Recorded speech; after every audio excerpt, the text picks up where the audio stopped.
President-elect Donald Trump's pick to lead the Defense Department is submitting to an FBI background check. Pete Hegseth is facing allegations of inappropriate workplace behavior that includes sexual misconduct, mismanagement of funds, and excessive drinking on the job. He denies all those claims. CBS News has confirmed Trump is considering other candidates, though, to replace him. Yesterday, Hegseth attorney joined America Decides to discuss the allegations against his client. What you have is a veteran who, found solace in the bottle occasionally. All of this abuse of women, that's not true. That's and he false. Does not have a drinking problem now. He does not have a drinking problem. Then why vow to senators that have confirmed he would not drink? That is a statement that he is taking, and this was something that he vowed before any of these news reports came out. He considers this job to be like a deployment, where you have to be ready 24/7.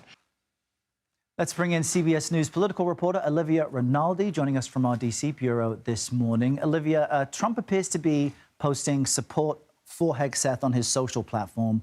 What is the latest you're hearing, though, about how Trump views this nomination privately?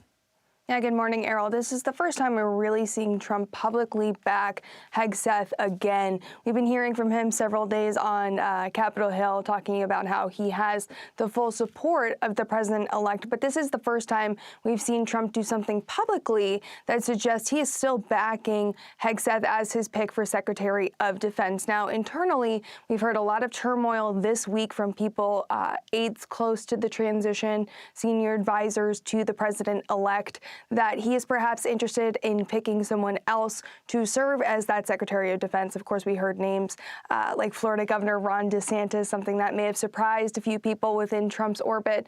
But also we heard about Senator Joni Ernst of Iowa. Yesterday, she expressed some sentiment on Fox News that she's not fully there.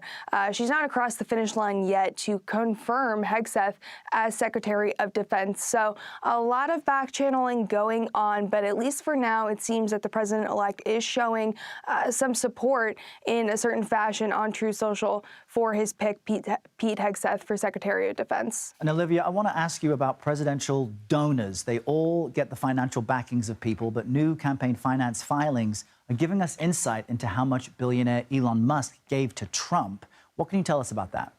Yeah, this is new information. We just found this out last night through some federal filings. But Elon Musk spent nearly $250 million to help Trump get elected in 2024. So he spent about $260 million across several entities, and those include super PACs, separate other groups, some focused on anti-abortion ads.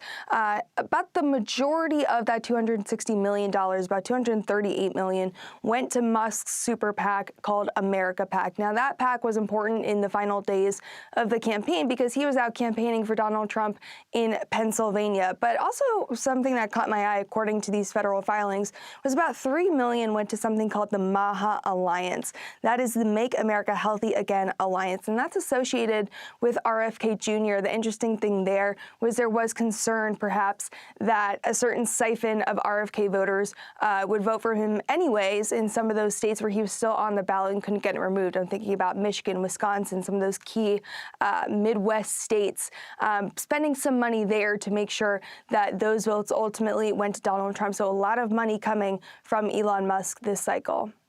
Interesting stuff there, Olivia. Thank you for that. We'll see you next week. Now, President-elect Trump was in New York last night for an awards ceremony in an event on Fox Nation. He talked about his election victory and the tariffs he's promised implementing on goods from Mexico, Canada, and China. I spoke with Canada, and Justin came flying right in because we talked about 25% tariffs. That's just a beginner. Trump also spoke about the, quote, very nice conversation, end quote, he said he had with the Mexican president, and her reaction to his proposed tariffs on goods from that country. The House of Representatives has voted against ordering the release of the Ethics Committee report on former Florida Congressman Matt Gaetz. Republicans essentially blocked a Democratic-led attempt to call on the committee to make the results of their months-long investigation public. The vote referred the matter back to the Ethics Committee. Gaetz denies any wrongdoing.